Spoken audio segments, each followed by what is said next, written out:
Ba-da-ba-ba-ba. Ba-da-ba-ba. All right. Promoter 101.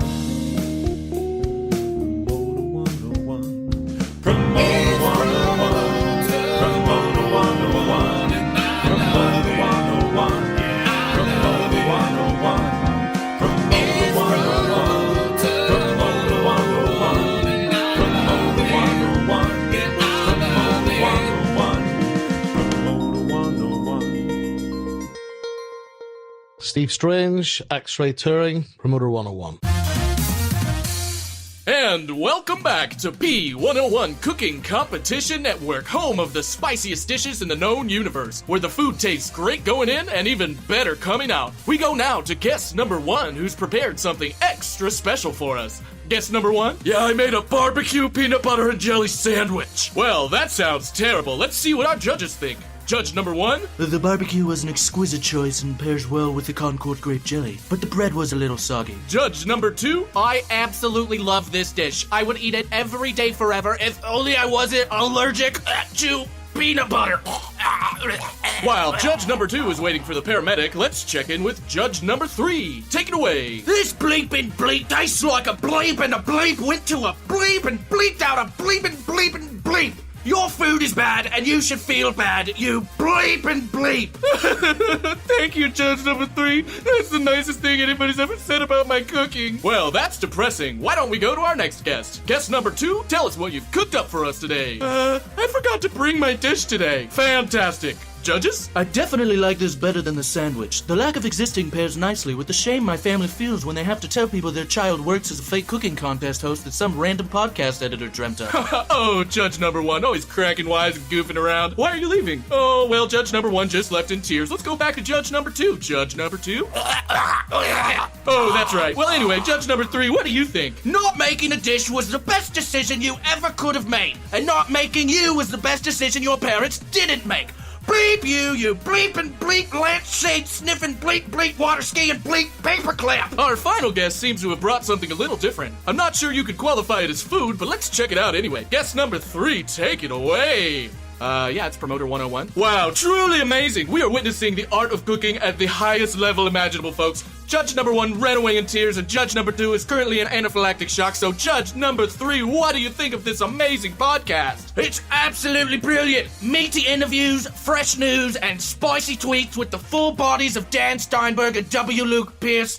This bleep is bleeping delicious.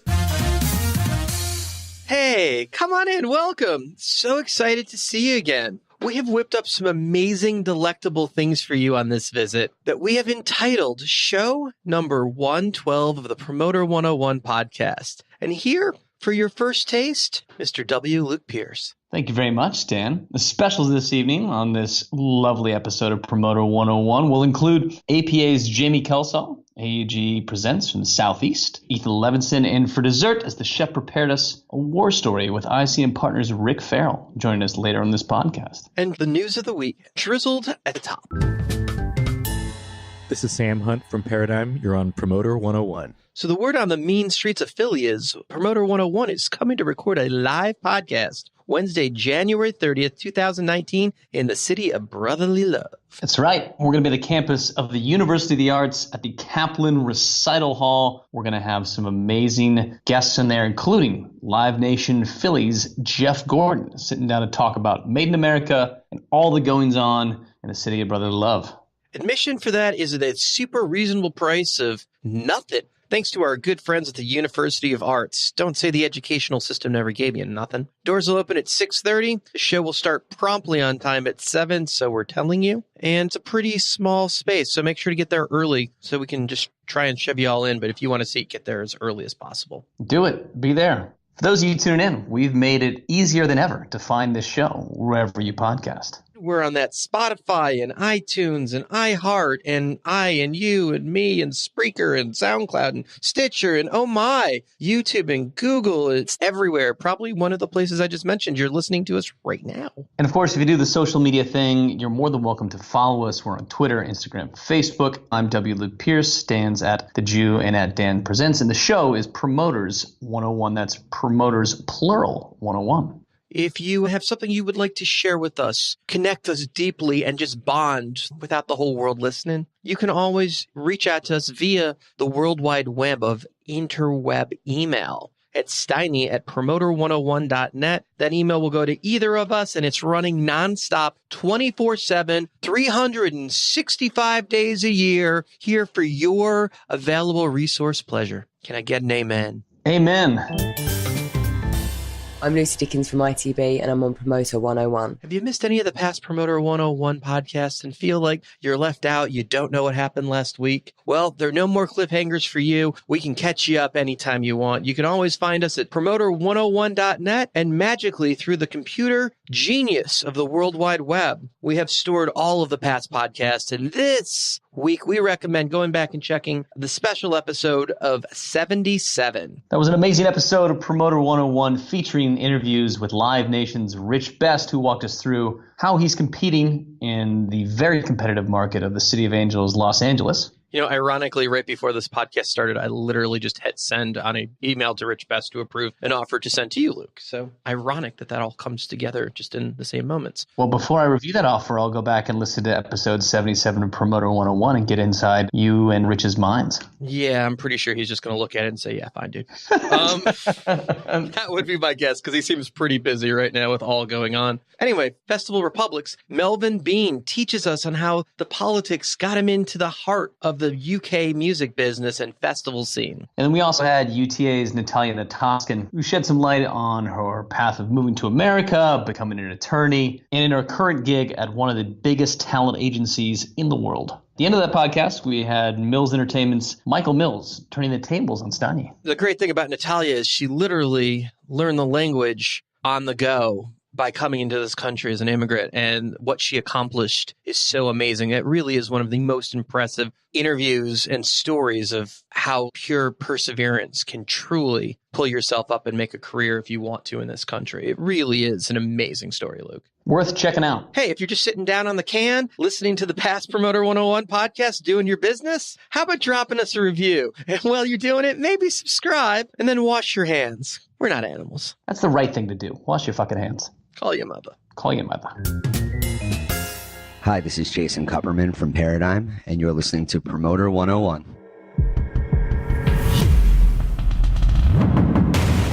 News of the week. So it's that time once again where Luke enlightens us all on what the hell is going on with our Meshuggah industry. Luke? It's time for News of the Week. Some big news from Wall Street this week as Tencent Music Entertainment will, in fact, go public before the year's end. Tencent Music filed an amendment to their F-1. That's their initial public offering registration form that they had originally filed on October 2nd to move up their much-anticipated IPO happening now before the end of the calendar year. Tencent Music Entertainment, or TME, delayed the IPO due to a couple months of rocky market conditions. Shaky tech stocks forced a reevaluation as Spotify's stock is down 20% since that October 2nd date, falling from 170 and change to a trading price today of 140. TME is home to three of China's leading streaming services in QQ Music, QO, and Qugo, and set to raise $1.2 billion in the offering and seek a valuation in the range of $24 billion.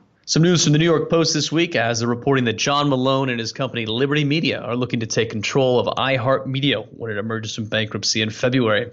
The idea for Malone is to create an end-to-end platform for music, as Liberty already owns 71% of SiriusXM, which is in the process of buying Pandora, and 33% of Live Nation, which owns Ticketmaster. That is end-to-end soup to nuts for Malone and Liberty. On Monday, iHeart creditors approved a reorganization plan that slashed debt by 2/3 and will get it back on the public market sometime early in 2019. When it emerges, Liberty would already own 5% as a current debt holder, and this move is a move to up their stake. Other owners in that emerging movement include bond giant PIMCO and Franklin Resources. iHeartMedia owns more than 800 radio stations, including New York's Z100 and KTU 1035. Hold my hand, people. Hootie and the Blowfish will return from a 15-year hiatus in 2019. On Monday, they announced that Hootie will reunite. Darius Rucker will join original Hootie members Mark Bryan, Dean Felber, and Jim Sonnenfeld for a 44-city tour with 90s stars, Bare Naked Ladies as special guests next summer starting May 30th. And the band will go back into the studio to record their first album in 15 years announcing a signing with Universal Music Group, which is the home to Darius Rucker and his solo country career. That'll do it for the news of the week. This is Dan Weiner from Paradigm on Promoter 101. Guys, did you really think that we were going to forget Promoter 101 Badass of the Week? This week's Badass of the Week is a marketing whiz from the greater Chicagoland area, Live Nation's own John Reens. He's indeed our Promoter 101 Badass of the Week and a hell of a good guy. What a good hang. Fuck yeah, he is. Very stoked for John. Well-deserved congratulations. This is Lenore Kinder. I work for AEG Presents, and you're listening to Promoter 101. In our featured interview this week, we've got APA's Jaime Kelsall sitting down with us as she shares the highs and lows of this industry, from finding the love, breaking the acts, and so much more. This veteran agent is here to tell it like it is. We are in Beverly Hills, and I'm hanging out with Jaime Kelsall. Welcome to the podcast. Thank you. As far as cool agents go, you have some of the cooler bands in the industry on your roster. You get to do some pretty cool stuff. Yeah, I'd like to think so. It's not just, here's a band that used to be cool 12 years ago and they had one hit once, but you're like out there actively searching for the cool, hot new thing that's going to play the festivals. That would be one of my artists I would refer to as Alan Stone, certainly. We actually just announced his summer tour with the Goo Goo Dolls and Train for next summer. It's good openers you got. Right. But yeah, Alan started on festival circuits when a lot of promoters like Paul Tillett really believed in him. And he hadn't necessarily had like a memorable path as far as attendance yet, because he was just starting when he got Coachella for the first time. And he's played it twice now. But he's played in a number of the other big festivals around the country, and he's killing it. His career has kind of been on its own unique path. Unlike other artists where they have a moment and they pop in the scene, which he certainly did. He had a moment where he popped 5 years ago or so. The moment was called Conan. Yeah. No, Conan needs an Alan Stone moment. His career, though, because usually you have that moment and then that album cycle fades away. But he's been able to maintain that level. And obviously he's got new product out, but he has never gone away. He's huge in the Northwest where we're from, but he is constantly an artist that's working and is worth tickets on the road. And he's been able to maintain that higher status. A lot of that has to do with the way that we tour him and the way that we are constantly pushing ourselves to come up with new ideas as to how to tour him. So he's not always out there as the full band doing not necessarily the same show, because it's never the same show, but I mean, he toured on an album that was originally released on Capitol Records for 4 years. And it was supposed to be 2-year minimum, and it ended up 4 years. And that was internationally as well. But he's now back on ATO Records. He has a new album coming out in Q1 of 2019. But yes, as far as like the touring side of things, we've been able to come up with like different versions of Alan Stone. So, he'll do a full band tour when we're on full album cycle, and then he will do a trio acoustic thing, and then he will go out and do a solo songs and stories kind of vibe. Most recently, he's on a headlining tour right now with the full band. But before that, he was out with Andrew McMahon, and it was Andrew McMahon and Friends featuring Alan Stone and a couple of other guys from Andrew's band. It was this crazy show. It was amazing. It was a Mr. Rogers theme show, and they actually had like the set was Mr. Rogers' living room. Really? Yeah. And Andrew would be in the entire show, and then Alan was like the last half or something like that, but he would be behind like the set singing through the window whenever he wasn't actually on stage. So it's super active. Yeah. That's way creative. Yeah, it was amazing. And this set design was absolutely incredible. I mean, it was beyond anything I ever thought that they were going to be able to come up with. So yeah, brilliant on Andrew and Alan's side of things when they came up with the thing together. But and do they know each other organically, or is that through you and Josh's connection? That is through me and Josh. So Alan had opened for Andrew, I think maybe a few years ago. I can't remember if it was a full tour. They actually also did the OAR tour together where Andrew was main support and Alan was first of three. And that was like 4 years ago. So just so the internet knows, you're also married to another agent that's also at APA. Yeah, Josh Humiston is a partner at APA. Right, and he's the RA for Andrew. He is. And yes. Jack Mannequin. Yeah, so we keep it all in-house. Right, well, it seems to work well that way, right? Yeah, for sure. It's a cool thing. You can cover shows together. Yeah, and I was just at Alan's wedding in Australia, and Andrew McMahon was there as well as one of his friends. So you started a trend. Before it was cool, you were like the first person to leave the agency group and come to APA. Right. And like everyone followed you. You are the trendsetter. They all followed me. It was really just about me. It had nothing to do with the agency. Yes, clearly. Yeah, I have been an agent now at APA for 17 years. And I was an agent 3 or 4 years at the agency group in Los Angeles. I came from Bruce Solar's boutique agency, Absolute Artists, out of San Francisco. And when he was approached to be bought out by the agency group, he got to bring one person from the agency, and he chose me, thankfully. And we moved to LA and started started the LA wing of the agency group. And that was with Dave Kirby, came from the agency group in New York. And then Andy Summers came from Bandwagon, which got bought out by the agency group as well. Now watch how we go full circle here. So Bruce Solar, you were working for him. You were his assistant at the agency group. You became an agent. And you go to APA, and today, just today, Bruce Solar gets announced as the big promotion is he's head of music now, or co-head of music now, based here in LA. So full circle. You and Bruce. Yes. That's amazing. Yes. You got to be super proud of him. Yes, absolutely. Absolutely. You know, Bruce is one of the good guys in the industry. I don't think you could find somebody who said that I don't like Bruce Solar. And certainly there are some characters in our industry that people just don't like, right? Ooh, but I think a new segment on the podcast is who doesn't Bruce like, because I know there's a list. I'm certainly not going to speak to that. Oh, but I think he would. I mean, he may. Yeah, Bruce is one of the good guys. He's a sweetheart. He's done endless thanks go to him for what he's done for my career. You know, Bruce taught me how to be a good person in a somewhat challenging industry where sometimes it's easy to get angry and maybe not act properly at all times whenever you're found in difficult situations, primarily financial ones where your artists are under siege. But he taught me how to get things done with a smile on my face. And I think I'm a pretty good person anyways, but to bring that into the business side of things. So APA, on one side of you, I think it's safe to call Bruce Solar your industry dad? Sure. Okay. And then on the other side, literally your husband. Mm-hmm. On the same hallway where you work. Like, before you get into the fact that Andy Summers has been in the same agency with you now at 2 different agencies for years, and you go down that hallway, and some of those people that you've just been with at APA forever, like Craig Newman and Jim Gosnell, and then you look at some of the guys that came over. I'm going to correct that. Jim Gosnell is my industry dad. Oh, okay. Bruce gave me my start, but certainly Gosnell is my industry dad. He's my second father in a personal way. And again, he continued that legacy of being a good person and being a strong business person as well. You can do both. So both clearly mentors. Absolutely. All right. So let's talk about your path. Okay. So you started in San Francisco at Absolute. How did that happen? I actually started in the music business in New Orleans, where I went to school. I went to Loyola University, and I was a music major. I was a vocal performance major. Decided I wasn't going to go the opera path after all, and got an internship at the House of Blues in New Orleans, working for Sonny Schneider. Yes. Nice. Yeah, he was my first boss. So I was an intern for him for 2 years, and then I believe I worked for him maybe like 3 or 6 months after college in a paid position. His assistant at the time, her name was Wyoming, and she was a really smart, wonderful lady, and she kind of taught me the ropes and on that side of things. And she also told Sonny that Jaime wants to move to San Francisco, and you are going to write letters to the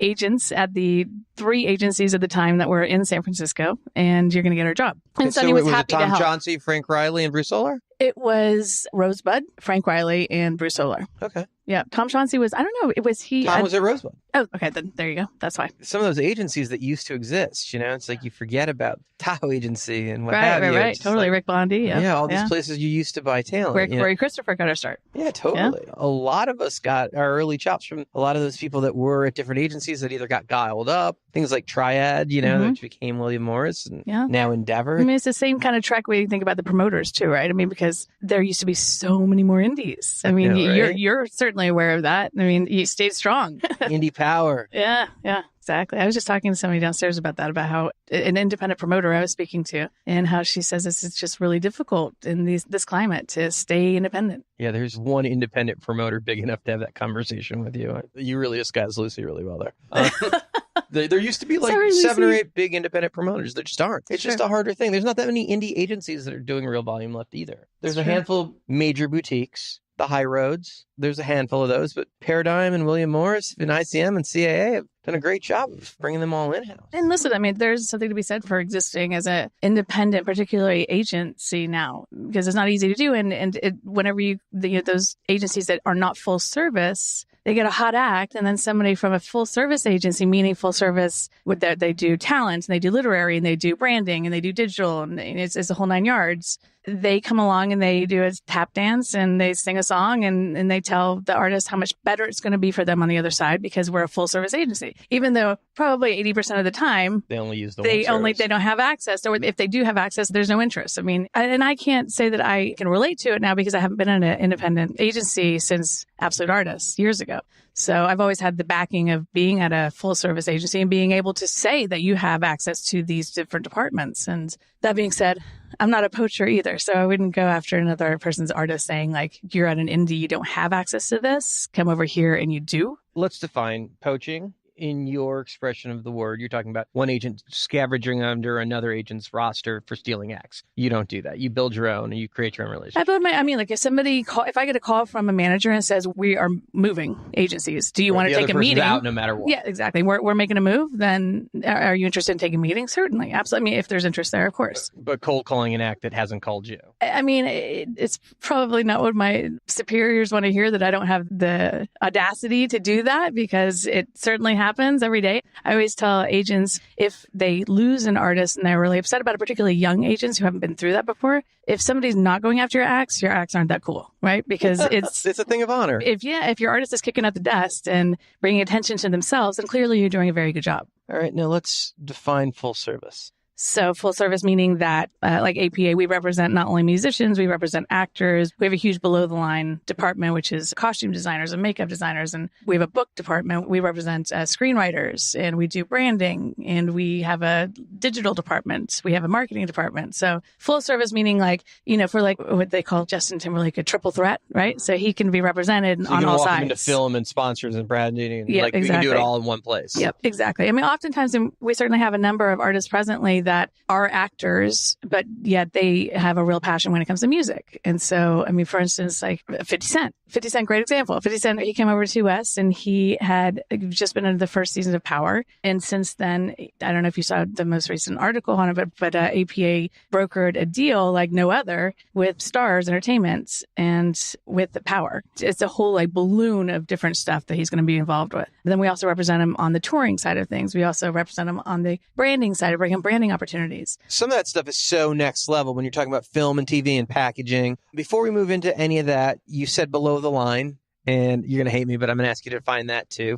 You're saying things that are like big industry cool stuff. No, I don't know that this isn't something I actually knew before APA bought or merged, I should say, brought into under the APA umbrella an agency that represents the category is called below the line. So it's photographers or cinematographers or it's makeup artists. The credits roll, right? So anything below the starring roles, everything there is below the line. Things where their commission isn't that big on, but they're vital parts of the industry. Oh, and they work all the time. It's a river of nickels based on the volume of them working. For sure. It's a huge part of the industry. Yeah. And we have some, absolutely incredible agents that have been at APA now for, I think it's 2 or 3 years since that department began. And 2 of them have since become partners. So a really, really talented division of APA over there who bring in, I guess, it's just a whole other perspective of the industry that we hadn't been involved in before. But Jim Gosnell, of course, had the foresight to see that was something that we should be involved with, and it's been very successful. Now, of the 6 major families, big agencies, Jim Gosnell is the only head of an agency that's a music guy. That's correct. That's got to be a huge advantage as an agent working for him, that the head of your agency understands your business. For sure. When I first came on board, it could have been a whole lot more intimidating to come into a situation as, 17 years ago as a young agent and booking an entire roster because let me explain this clearly. When I was at the agency group, I only booked Bruce Solar's roster or my roster because there wasn't a territorial agency. Each agent booked their entire roster around the country. And that still is a practice today at some agencies as well. APA is not that way. We're more of a territorial. At least whenever I first came over, we were certainly territorial. And I had the opportunity to book baby bands all the way up to arena acts and in different genres and to go into the world of performing arts centers, which I hadn't had a ton of experience with, although, of course, I told Jim Gosnell I had a ton of experience when I interviewed for the job. But so coming out of an interview with somebody who understood music and could speak that language rather than like a talent guy or a literary guy was, it made my transition, my experience coming into APA much, much smoother than it could have been. It's kind of funny. Ironically, I was interviewing Rick Farrell earlier, and he was talking about when he interviewed with Steve Levine, the reason that he got the job was Steve had asked him if he understood back-end deals, and he was so honest with him that he didn't, that's how he got the job. So I think that's very ironic that part of you getting the job was maybe fudging a little bit. Yeah, well, and Rick Farrell also being one of the nicest agents in the business as well. I'm glad that you had the opportunity to sit down with him. So I think there's a lot of similarities between Rick's agency and your agency. ICM and APA certainly have a lot of common vibe to it. It's like their huge hip-hop department, their film and TV, their adult contemporary side, where they're living in comedies is huge. And then you look at your agency and it's like a lot of similarities. Of the 6 major agencies, it seems like the 2 of you guys are the closest. I can't speak to that because I don't know the other divisions of ICM that well. Certainly in the music part, we have an enormous adult contemporary roster ICM has the same. And you know, I've spent way too many years now seeing Rick Farrell at way too many art conferences. You can never see enough Rick Farrell. No, you can't. But you can definitely go to too many art conferences. You said you can do from baby bands to arenas. Do you have a favorite size venue or that you prefer? Clubs, theaters, ballrooms, arenas, stadiums? What are you most comfortable in?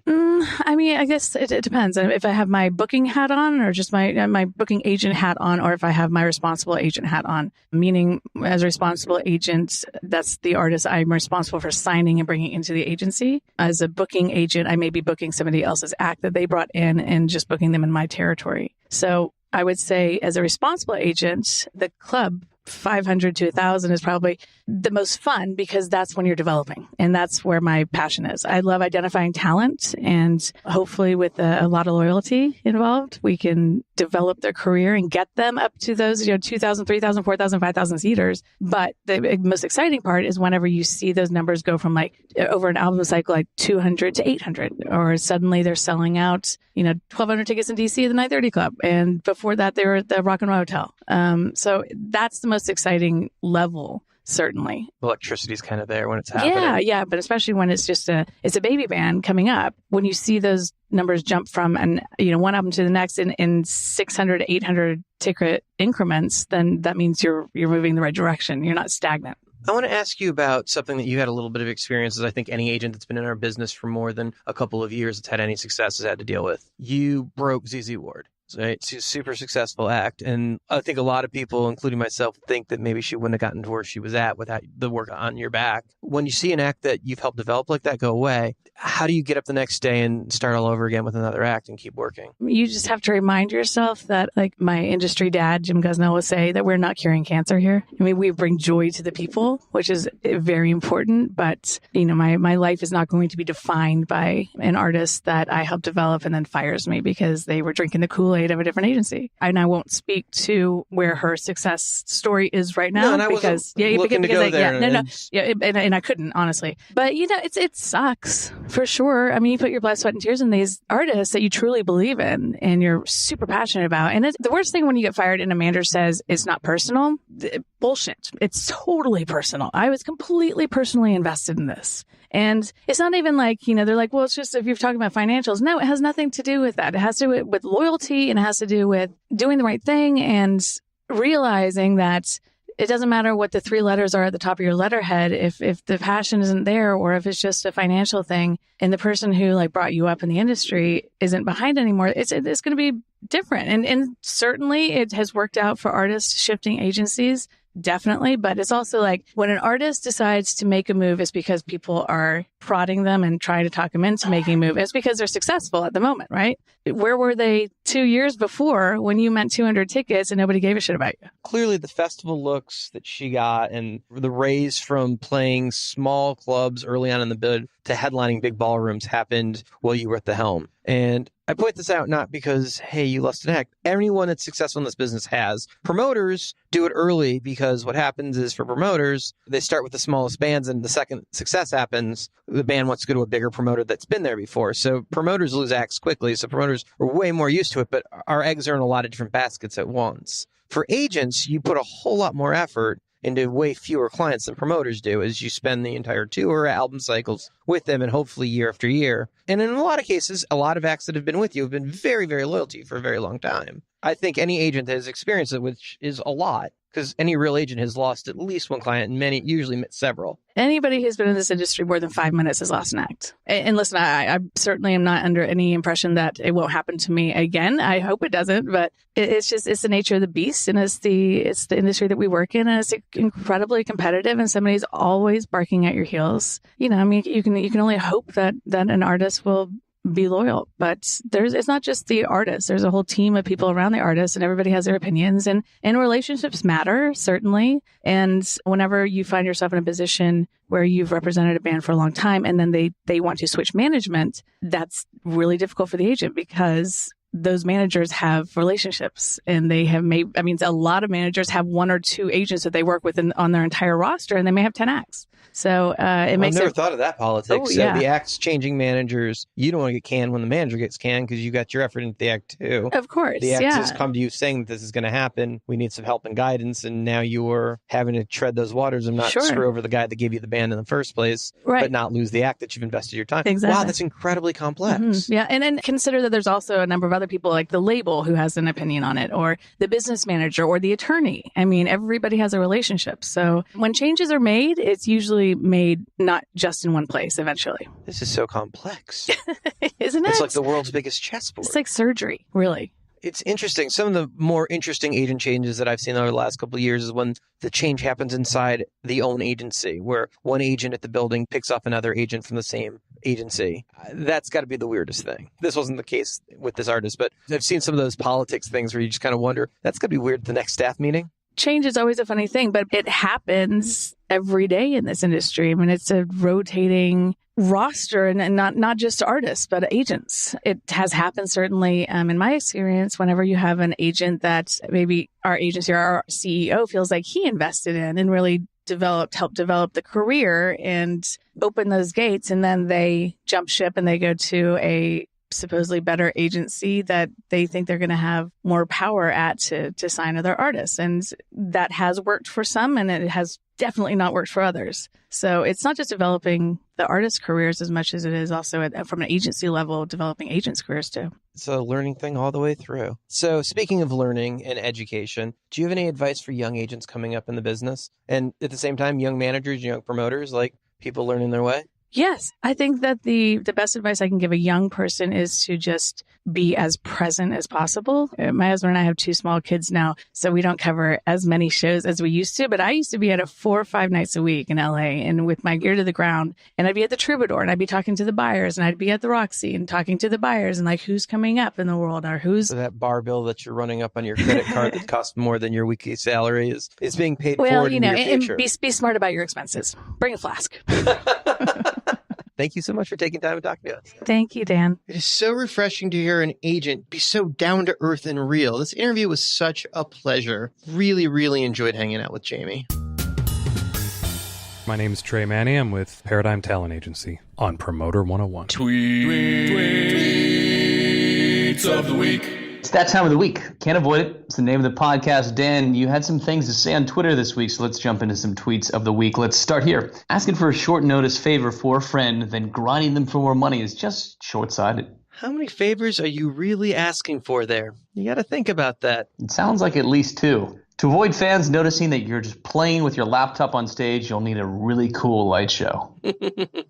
I know we're seeing more and more of this these days, but it's crazy that an entire show can just be on a memory stick. Kind of amazing. You got to wonder, Luke, what happens when you go through the metal detector with that memory stick in your pocket and then you get to the show and there's no show. Pass it through the X-ray thing. It's like some sort of old roll of film. I think they've gotten better about those things, Dan. I'm pretty sure there's a way they can digitally transmit those things. I find it funny how many of our friends go through security with old film canisters as if they have a camera with them instead of using their phone. I wonder what's in those canisters, Luke. I wonder what they're keeping in those canisters, Dan.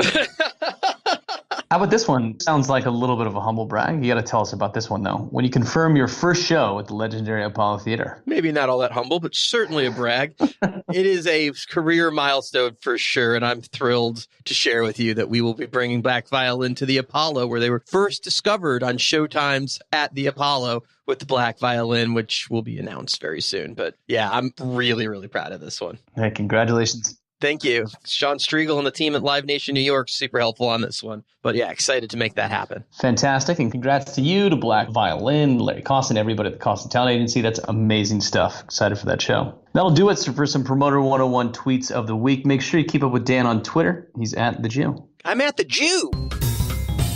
Hi, it's Steve Zapp from ITB International Talent Booking Agency. I'm on Promoter 101. Up next is a guest that's so much a part of the fabric of our community, of this podcast. It is a shock that this is the first time he's actually been a guest on this show. So please help us welcome from ICM Partners, the one and only Rick Farrell, here with a brand new war story. Legendary mustache himself, Mr. ICM, Mr. Rick Farrell. Welcome back to the podcast, my friend. Thank you so much, brother. It's always a pleasure, Dan. It seems like I can give you like any object in the world and you'd have a story about it. So let me just throw an item from across the world that I can think of that you don't even know is coming. And you see if you can give me a war story based on just any object I think of. Does that sound fair? Sounds like an interesting concept. All right. How about a wristwatch? You got a story about a wristwatch? I have a pretty crazy story about a wristwatch. It goes back to my early days at ICM. This is about 15 years ago. I had become friends with David Sanborn over a few years of working with him. And I went to a show in Santa Barbara with a buddy of mine. And we were drinking quite a bit. And after the show, David complimented my watch. I was wearing the Pepsi Rolex, the GMT with the blue and red bezel. And I just had it serviced and cleaned up, and it was looking really sharp. And he says, that's a great looking watch. And I said, David, we're friends. The watch is yours. And he's like, no, what are you talking about? I can't take your watch. I'm like, David, I insist. The watch is yours. Now, this is a Rolex. This is a Rolex that I just spent a bunch of money having completely refurbished, too. And after me insisting a number of times, he says, why don't I just hang on to it for you for a while? So then the next day I woke up and my car had been towed because I took a cab home and my car had been towed. And I was waking up, licking my wounds and going, what did I do? I gave away my Rolex last night. So I get a call from the tour manager about a week later. He's an Irish guy named Wooly. And he says, Rick, I can't believe you took a drunk man's watch. Don't worry, I'll get it back for you. And I was like, Wooly, please don't say anything. I'm so embarrassed. I'm not going to ask for it back. Just let it alone. And then David came around about a year later, came through town. And when I saw him, he says, hey, Rick, I've got your watch for you. And I was like, no, David, that was a gift. It's yours. Don't worry about it. And this went on for a few years. And every time I saw David, he was wearing the watch and he would offer it back. He wore it around the world. He would wear it every day. Finally, after 3 years, I saw him in Newport Beach, and he was coming off the stage. And when he was playing, he would give it to his tour manager, and he would come off the stage. The tour manager would give him the watch back, and he would give him the sax at the end of the show. So after the show was in the dressing room, he's coming in, he gives the sax to the tour manager. The tour manager is handing him back the watch, and he says, don't give that to me, give that to him. That's his watch. David, I kind of miss the watch. He goes, I told you from the beginning, I was just hanging on to this for you. It's your watch. Go ahead and take it. And I did take the watch back. But in the meantime, during one of the photo shoots for an album he put out called Closer, during the time he had the watch, he actually had the watch and featured it on the cover of the album. He was like taking the photo, and he told me during the shoot, the photographer said, the watch is in the shot. And he goes, no, I want it in the shot on purpose. And he's holding the sax, and you can see the watch. So on his 2005 album Closer, you can actually see this watch. But I did get it back. I'm wearing it today. I wear it almost every day because it's a beauty. But that was a little inside thing that David and I have that I haven't told very many people. So this is an exclusive brought to you by Promoter 101. I could think of like 12 other things in the room that I want to name and see if you've got other great stories about other celebrities that happen to be hanging on to, like, I don't know, your blender or something, but I don't know that you're going to be able to top that. I can't. Wristwatch, of course. My watch was on the cover of an album. Of course. Who has those kind of stories, Rick? Wow. Thank you so very much. Hey, you got to look forward to Rick Farrell's full interview coming up next week. Thanks so much, Rick. Thank you. Ricky for real, right here on Promoter 101. It just doesn't get any better than that. Ricky and his mustache will be back shortly with a full interview. Just count the days, my friend. Hey, this is Brian O'Connell with Live Nation, and we are on Promoter 101. Well, if you like what we cooked up so far, we think this is the perfect way to wind down this dining event. Get ready to sink your teeth into AEG Presents Ethan Levinson. Join us here on Promoter 101. Well, hey, it's the Night Train, and this is Dan coming at you live and direct. Coming to you on this session, we've got an old friend of the show. Bluesman himself, extraordinaire, lover of the classic and vintage, Mr. Ethan Levinson. Welcome to the podcast, sir. How you doing? Good. You ready to take the ride on the Night Train? Let's talk. Let's do it. Your velvet voice is sneaking across the internet and just warming up the audience like nobody's business. That's what I'm here for. Some Barry White right there. You started back in the early days of Phantasma, right? So you've been down in Florida with John Valentino for some time, and you've literally been at two different companies with him. Yeah, for me, it was right out of college. Phantasma had been around for probably 15, 20 years before I joined. But yeah, I was with them for close to 10 years before we ended up moving over with the good folks at AEG. Been with JV for close to 20 years now. Wow, has it really been that long? Yeah. How about that? Making me feel old. And you've been with AEG for how long? 10 years. Okay, so Stoll has been gone for about 10 years now, huh? Just over 10 years, yeah. The legendary John Stoll was your boss before at Phantasma. Yep. Clearly one of those guys. You talk about John Valentino and how iconic he is, and clearly he got a lot of that from the master, Mr. John Stoll. Yeah, John was a legend in his own right. He was, icon, I don't think begins to describe it. Definitely a very powerful voice and presence in the industry. Loved and feared by a lot, but respected by everybody. It was really an honor to be able to work with him. I really started with him, so I got kind of the beginning. I learned from the start with him. It was definitely a great place to be. So much so that even his son made the jump over with you and JV when you guys came to work with AEG. He did. You got Stoll all over you. That's right. The legacy continues. With John passing, we had to kind of work things out and look at how we were all going to be moving on in this business. And we were thrilled to join the AEG team. And when we were speaking with them, I believe it was Tom Miserandino at the time, was just like, when we explained Jesse's situation, there wasn't a second thought about bringing him on board. And we've been thrilled to have him here. He's a talented kid. Not really a kid anymore. He's grown up too. Some of the biggest acts in the world he's involved with and doing great things in the comedy space. Sure is. Let's talk about the end there. So the family sells Phantasma to Live Nation, which includes some festivals and some other properties, right? But most of you guys wound up at AEG. It seems like, wouldn't that place to be where all of those festivals and all those properties went? Was that not just a natural business as usual?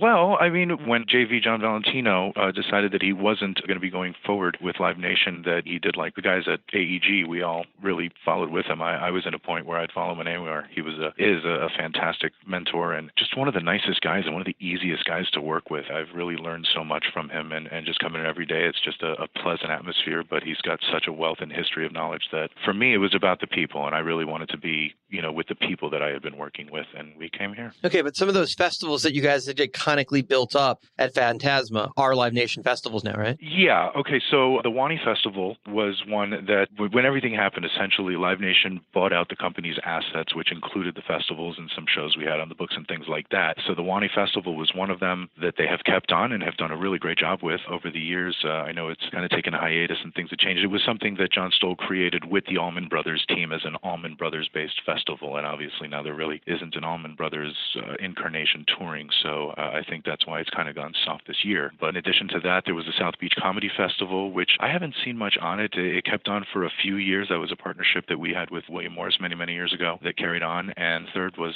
Sunfest, which Sunfest was on I think a biannual contract. And so Live Nation did take it over that last year that we had it, but it went back up to contract and we bid for it. And we've been booking Sunfest ever since. All right. So when things come to Florida, it's a competitive game, but you guys run the gamut of the entire state and you guys go out a little bit too, right? So what's hitting your desk? Because you're not the only guy in that office, obviously. You talked about Jesse Stoll's in that office. John Valentino leads that office. And you guys got a pretty solid team there and you're buying a ton. And I know you're competing for every shows against Neil Jacobson. And tell me, man, what's the game in Florida? It's funny, we complain a lot that shows don't come down because we're geographically challenged, but our office still does over 600 shows a year, and I think a lot of it has to do with the fact that we are flexible, and we'll do small clubs, small theaters, mid-size and large. We'll go into arenas and amphitheaters, or anything that makes sense. We value our history with a lot of the bands that we've worked with for so long, and a lot of them as we've been able to see them grow and help them grow in our markets. But yeah, we still get calls for everything, from Slayer in an amphitheater to Colin Hay in a small theater. Thrilled to work with you guys on great shows like Home Free and Trailer Park Boys, and it's exciting like that. It gets a little stressful. There's a lot on your plate at any given time, and especially working with several markets. There's maybe 3 or 4 major markets in Florida, but major to Florida, not necessarily the country, but there's several other secondary and tertiary markets that have some small clubs or some small theaters that a lot of these guys can still come through and do pretty well. So yeah, that keeps us really busy. It's really a lot of it. So for you, what gets you up in the morning and gets you excited about booking shows? I think it's just the new challenge every day. There's so much going on, and there are so many different kinds of acts. And with the changes in technology and how everything has gone so social, the live show has become more important and more coveted. There really isn't much more as pure now as a concert. Not to say that the recordings aren't pure or how they put them together, but you've got so many places where you can listen to music, you can see videos of things all over, and now there's so much access. Anybody can put anything out right away. So to be able to see that on stage and and have it in front of you is really that natural thing. And to be a part of it, it's really exciting. I get really excited about most shows coming through and seeing what's coming up. So what's the best new act you've seen in the recent days or weeks? Oh, God, you asked me that question. You just put me on the spot. Well, you're just talking about how exciting you are about all the shit you're doing, all these new acts. So who are these fucking new acts, Who man? are these Come on. fucking acts, man? Oh, I've just been making it up, really. I had a feeling, you motherfucker. I love it. Coming up, we've got some good dates with St. Paul and the Broken Bones this week. Really excited about that band. They're a lot of fun. I really love that kind of soul review with a lot of guys on stage. Nothing wrong with the horn section. All right, if you're keeping track at home, he's just kissed Brian Jonas's ass. Let's keep going. Love you, Brian. Thanks. God, the Struts, new rock band, the frontman, really, one of the most dynamic guys I think I've seen in many years. He's really, really fantastic. That'd be Mark Geiger's ass he just kissed. Okay, let's keep going. You know what? If I can just get an agency directory, it may be a little easier to just pick who's the best. I kid you because I love you so much. Of course. We go back a long way. One of my favorite all-time pictures is you and me in the streets of South by, me feeding you with giant turkey leg out of a food truck. Yes. For anybody thinking that like I'm fucking with them, I am, but I'm doing it out of love. It's a Hanukkah gift for everyone. Oh, I wouldn't have it any other way. That was actually a great story. It was my first time going to Austin, let alone to South by Southwest, and I really had no idea what to expect, and it didn't take long for me to lose my entire group and to have my phone die and trying to remember where I was staying. It was a bit of a nightmare. I actually had a really rough night. I almost considered going home just because it was just frustrating, but I managed through, and the next day happened to run into you kind of first thing in the morning, kind of explained the scenario, and you're good enough to let me at least drop my bags off in your room, and we hung out, and yeah, that was a real epic hang that turned a stressful day into one of my favorite weekends. Yeah, that was a real good time. I remember jamming with you to Pennywise late night back in the agency group days, that party they were throwing. It was a lot of fun. I like that. Back in the agency group days, I guess it's been, 5 years now? Since 5 years, now it's talk about it like that, right? Right. I mean, wow, remember back in, I think Andrea Johnson just posted a picture of her wearing on Instagram an agency group hoodie, like old school shit, It's like, it's classic rock stuff now. It's remember the agency group, man? It is, that's right. Good way to look at it. It's recent past, but, one of those many steps as we get to where we are. I'm old enough to remember when they made a big deal about the agency group forming in America. So to see it come to a close is a little bit sad. And, same thing. It's like when some of those agencies pop up and you're just like, ooh, this is a new thing. Or when they go away or they merge, it's like you think about Triad into William Morris or William Morris into Endeavor, how some of those things build up and you get to see those histories. And really, it's fun to watch the things like Paradigm is doing right now as they're doing all the conglomeration. But you're still just one guy dealing with one agent over one date, or maybe it's a run of dates, but it's a band, it's an agent, it's a promoter coming together. It doesn't really matter what their email address says or where that's going. It's still the same process, whether that agent happens to be in an independent agency or they happen to be at a boutique, bigger indie, or they happen to be in a massive agency like Paradigm or William Morris. So I don't know. I think that stuff's fun to watch and talk about, but it doesn't really change the way the business works at all. No, it's all the same. You just got to remember which email address you're sending things to. So is there an agency that's gotten picked up where you're just like, no, not by those guys? No, I don't really look at it that way. I mean, I think in every agency there's good and bad, but, everybody's kind of in it to do it. I don't think it really matters where you are, for an agent at least, as long as you have the access and the ability to do what you need to do and that you like working with the people that you're there. It's really that personal thing of coming in every day and seeing the same people. You need to be able to enjoy that environment. Like you were saying, what gets you out of bed, if you can enjoy that day, then I don't think it matters too much. Do you look at AEG as an independent because it's one guy's wallet, right? So does that make them an independent promoter? Because I think there's an argument for that, regardless how massive they happen to be. He's still one guy, right? Yeah, I would agree with that, actually. I'd say he's independent because it is one guy. It's not a board of directors that's making those decisions. I mean, he has many facets of the company. It's not just live concerts. But, yeah, I mean, it all comes up to him. And, I think we all look at it the same way, that we're trying to come out on top and not lose any of his money. Now, is Phil pretty approachable? Do you guys get to hang out and spend time together? Does he walk you through some of your club offers? No, that's a little above our pay grade. We report to Rick Mueller. I personally report to John Valentino, and he to Rick. And Rick and his upper echelon team there take everything and present it to Uncle Phil, as we lovingly call him. And I imagine somewhere up top there, Jay gets to see things before it winds up on Phil's desk, I would imagine. Yeah. Rick and Jay will talk about that before it gets to Phil, I'm sure. Right. So you and Phil aren't going over spreadsheets quite yet. No, I have had the pleasure of meeting him, but I have not been invited over for brunch just yet. Well, next time you're in Colorado, shoot him a note. Maybe he'll let you come over and, use the pool, catch up, and work on a tour deal. That sounds fantastic.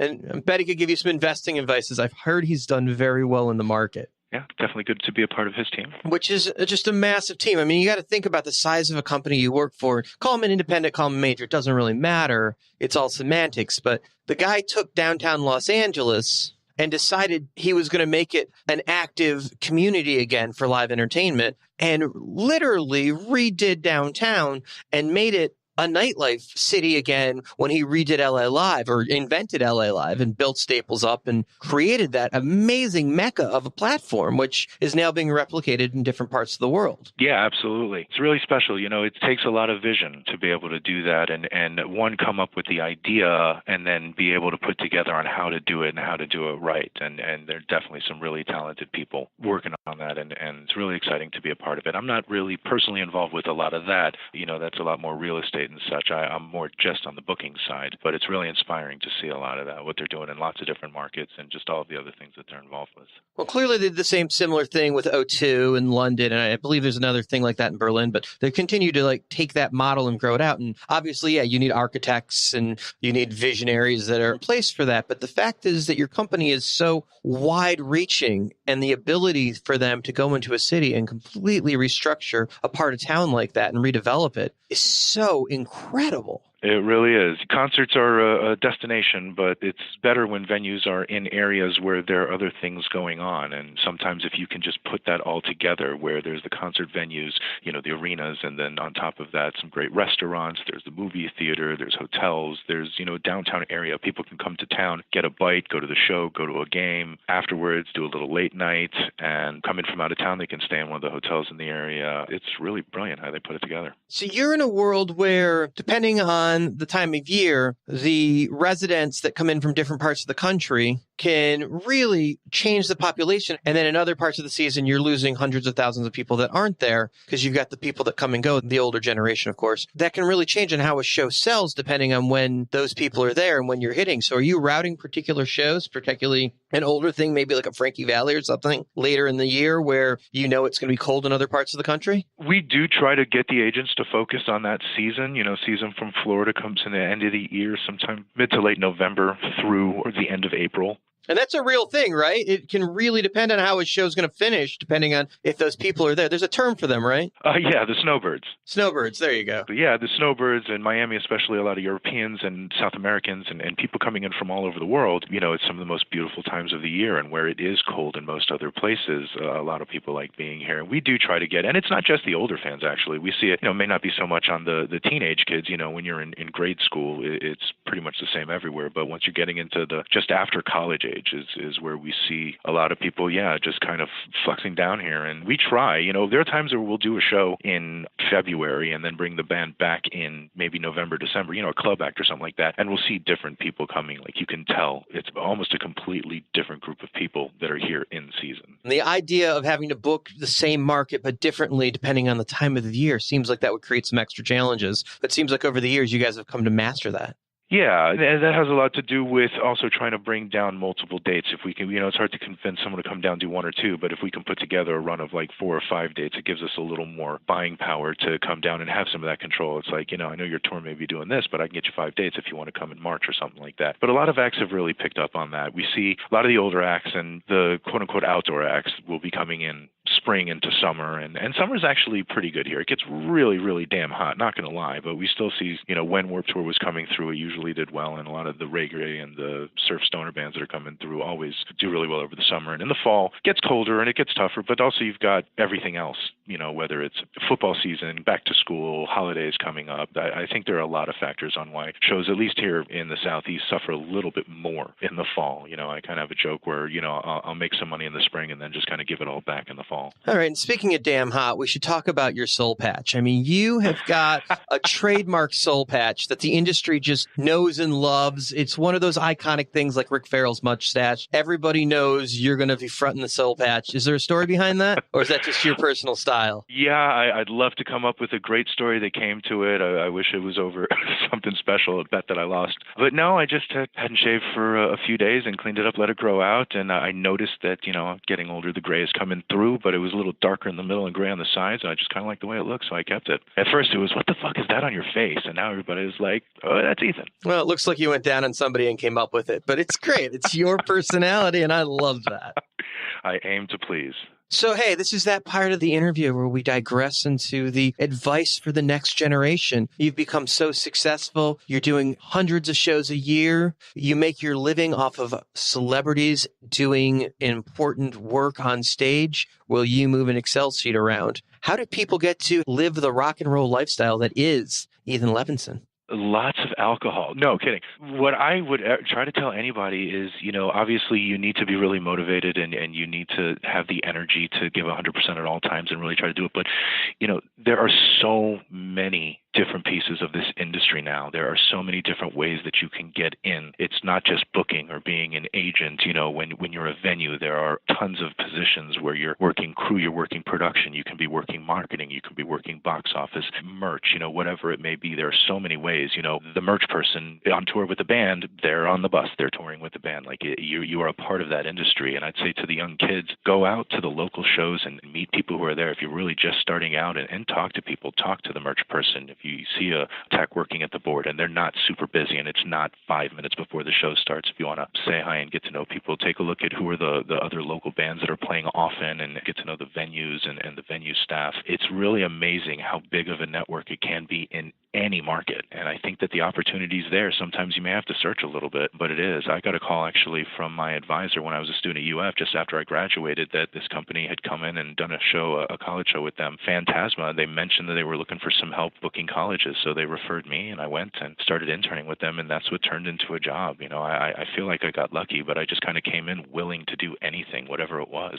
I think the first thing that I ever did with Phantasma, we had a Sarah Brightman show that there were some issues because there was a hurricane the night of the show. For us, it was a Category 1. I didn't think it was that big of a deal. Florida people, it's a Category 1. It doesn't matter. Category 1, it's like nothing. Yeah, I sat out in the front porch. We don't even put our one umbrella up for a Category 1 in Florida. Oh, no, you get laughed out the door. But yeah, so I think the show ended up playing, and there were a lot of people upset that they couldn't even leave their driveway trees down, so I had to deal with all the letters and all the notes that came in. This was before everybody had email, so my first job was dealing with the Sarah Brightman complaints. But yeah, whatever it takes, and if you prove that you're a good worker, that you're reliable, that you're trustworthy, and people like having you around, you can go really far. We're all looking for good people. That's what it's about. So are you one of those guys, if somebody wants to reach out to you and just get some advice, will you do some mentoring, or can people call you and ask for your advice and your leadership and your guidance and how to put that perfect soul patch in place?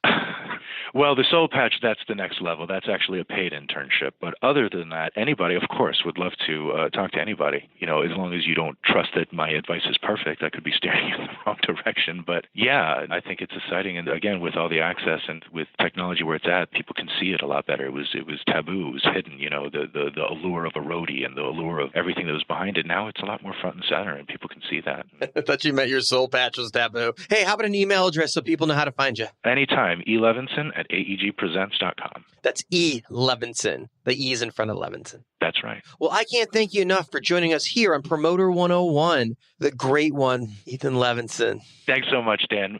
It's a real pleasure. Really love you. Really love what you're doing. Been a great friend for years, and I wish you nothing but the best, you and your entire team, and I love you a lot. Ethan is just a hell of a dude. If you already know him, then you already knew that. And if you didn't, you should get to know him. Hold him tight. Embrace him. He's one of the better parts of our industry. That he is.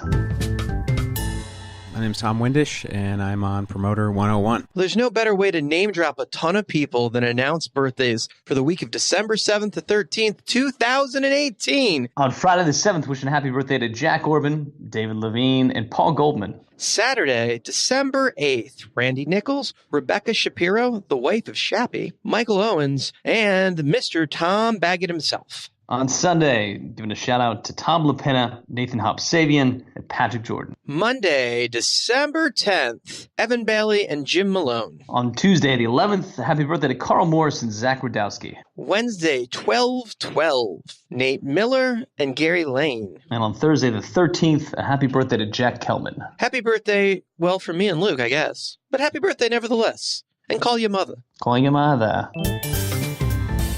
Hey, it's Joshua Knight from the Paradigm Agency, coming to you live on Promoter 101. You can put a nail in this one. Episode 112 in the bag. Got to give a huge shout out and thank you to everybody tuning in this week. Plus, Jaime Kelsall, Ethan Levinson, and Ricky Farrell, the mustache himself, finally on this podcast. Thanks for coming on. The quote of the week comes to us from Virgil. Fortune favors the bold. I find that to be true, Luke. I think so too. Of course, Dan, we're going to be back next week with a super secret, mega secret special guest in our feature. So secret that Steiny doesn't even tell me. How about a hint, Dan? It's super secret for a reason. It's an exclusive, and it's a very high-level person in this business. That's your hint. They're a really big deal. All right. That really doesn't clear much up, I would say, but I do remember the last time you promised a big guest. You delivered WME partner Jay Williams from here in Nashville. We talked about Luke Bryan and Chris Stapleton and Dierks Bentley. So I'm going to go ahead and out on a limb and say this should be a big interview and one not to be missed. Hey, so don't worry that we're leaving you. You can talk to us anytime you want. You can email us directly. Your thoughts, your deepest wishes, your personal secrets. You can trust us. We're not like the others. You can hit us at steiny@promoter101.net. Don't be afraid. We really do want to hear from you, our listeners, and now our friends. Until then, we're wishing you sold out shows for the week to come. Cheers! Cheers. Call your mother. Josh Javor, X-Ray Touring. I'm on Promoter 101.